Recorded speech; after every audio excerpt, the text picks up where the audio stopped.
প্ৰজাপতি প্ৰভু আপুনি এতিয়াৰে পৰা যিমানবোৰ বেদাংগ কৃষ্টি সভ্যতাৰ নিদৰ্শন থকা সকলোবোৰ সামগ্ৰী এপদ এপদকৈ সংগ্ৰহ কৰাৰ ব্যৱস্থা কৰক।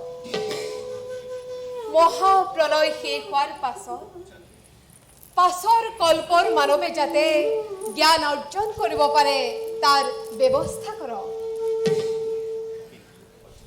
কিন্তু প্ৰভু আটাইবোৰ সভ্যতা সংস্কৃতিৰ নিদৰ্শন ইমান সোনকালে সংগ্ৰহ কৰা সম্ভৱ নহ'ব।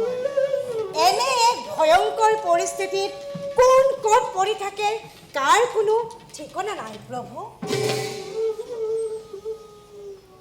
সকলোবোৰৰ যাতে কিছু আভাস ৰাখি যাব পাৰে তাৰ ব্যৱস্থা কৰিব দেৱাদিদেৱ ৰুদ্ৰই। হঠাৎ মহাবল ধাৰণ কৰি সকলোবিলাক ৰক্ষণাবেক্ষণ দিয়াৰ ব্যৱস্থা কৰক।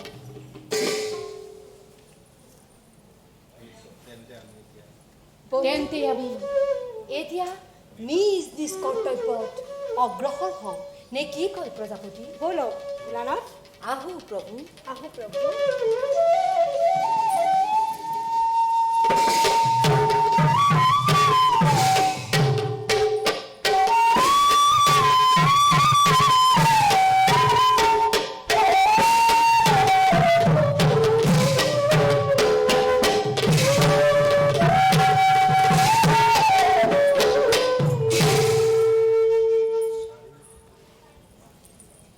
চাৰিওফালে কেৱল পানীয়েই পানী। এই মহাপ্ৰলয়ৰ মাজত আমাৰ কি নতুন অৱতাৰৰ প্ৰয়োজন হ'ব তাকে একো ভাবি পোৱা নাই।